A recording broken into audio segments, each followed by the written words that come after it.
This is Rick Malone for the San Francisco Symphony.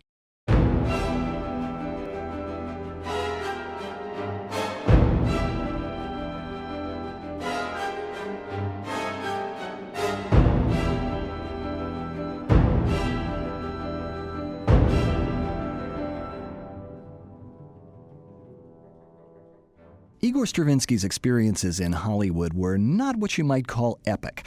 He wrote his Four Norwegian Moods for a film about the Nazi invasion of Norway, but when the producers asked him to edit the music to fit the film, he shot back that they should edit the film to fit the music, so that was the end of that.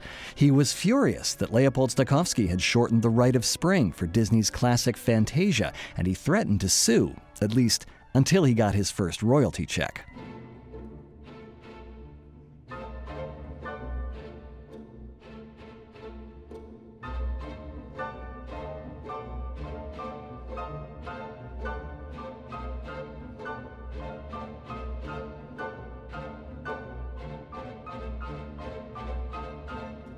So when his Hollywood neighbor Franz Werfel asked him to consider scoring an upcoming film of Werfel's book, The Song of Bernadette, Stravinsky was unenthusiastic, but inspired enough to begin writing.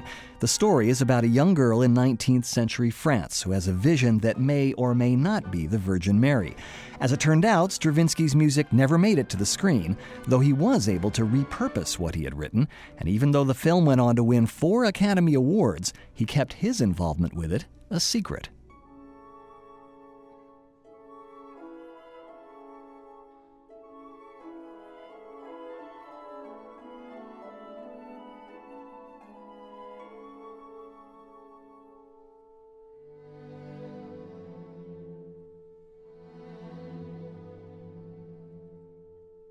In his program note for the premiere of the Symphony in 3 Movements in 1946, Stravinsky insisted that the work was absolute music, without a program or any external influence.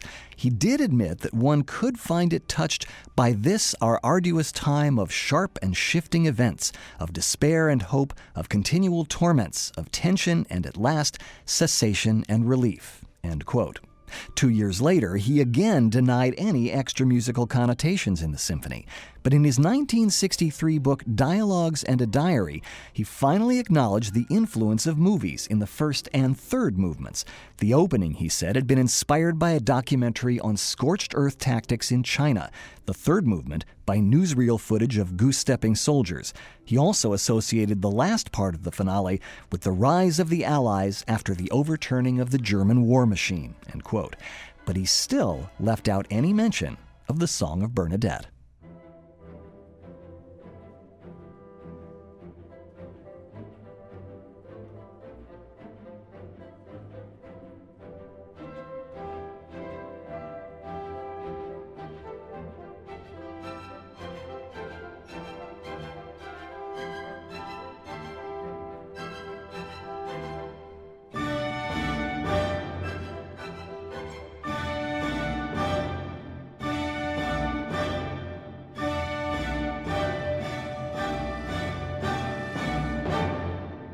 Like most of the music Stravinsky wrote after The Rite of Spring, the Symphony in 3 Movements is made of blocks set side by side. Stravinsky moves abruptly from one to the next, and the blocks seem to be unrelated and unconnected at first.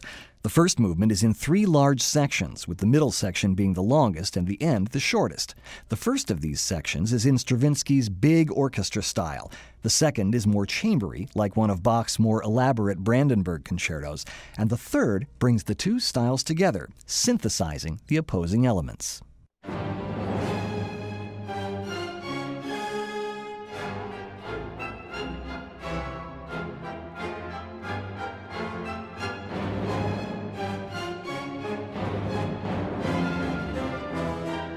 The opening gesture is a call to action for almost the full orchestra, followed by stalking horn and trumpet calls against chugging clarinet chords.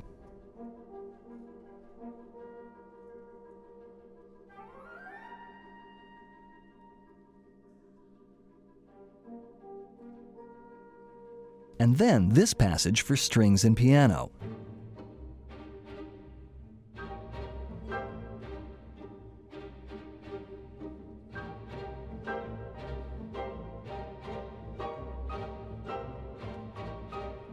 Stravinsky's biographer Robert Kraft characterized this part as something that might have been introduced practically unnoticed at the Copacabana between stretches of bossa nova, end quote. Other passages sound like the Rite of Spring.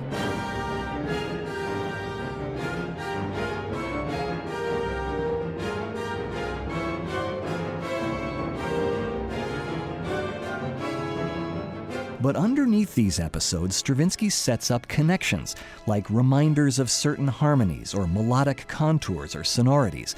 Even the middle sections share a common pulse, though they feel very different.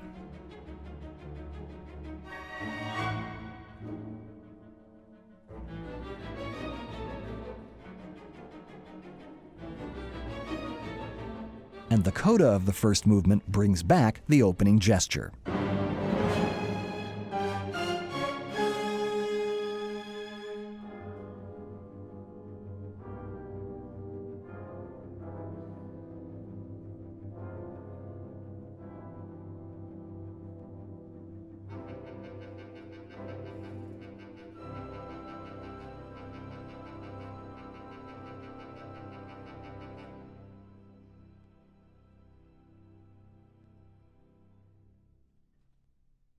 It was the second movement that Stravinsky had intended for the score to the Song of Bernadette, but it was many years before he acknowledged that he had even thought about scoring the film.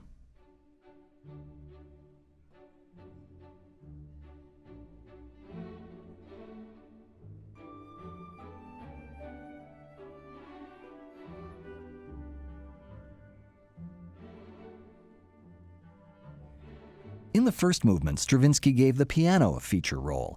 In the Andante, the harp is in the spotlight.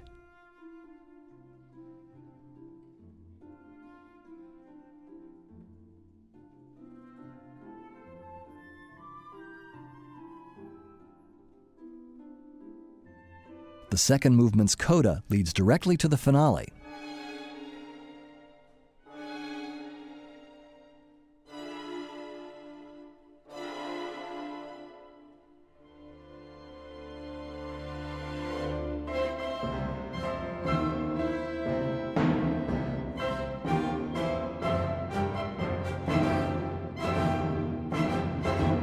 Bringing the piano and the harp together and setting the scene for the harmonies and textures to come.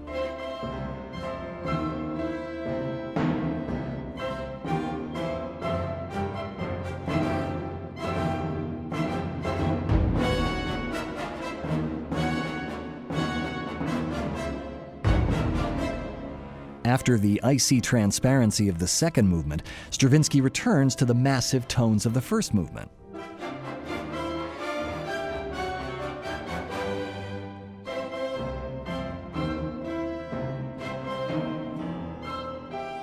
One of the finale's mini chapters is a fugue, with sharp angles and jagged edges that look ahead to the Stravinsky of the late 1950s and 60s.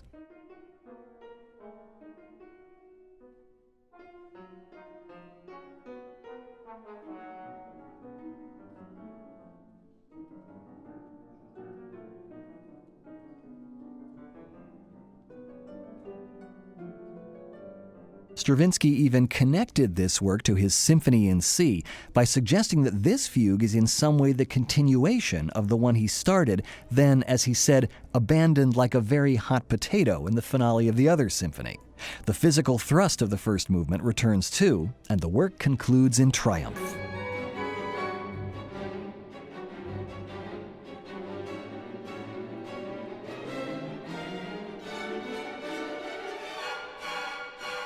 The Symphony in Three Movements turned out to be the last work Stravinsky would write for full orchestra in big orchestra style.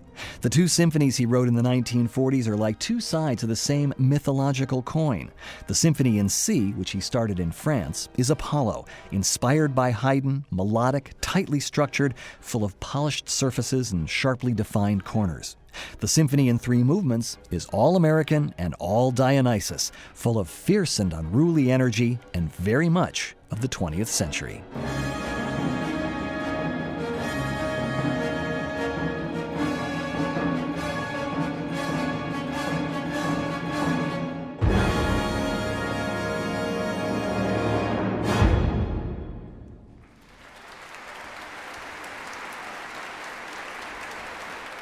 This is Rick Malone for the San Francisco Symphony.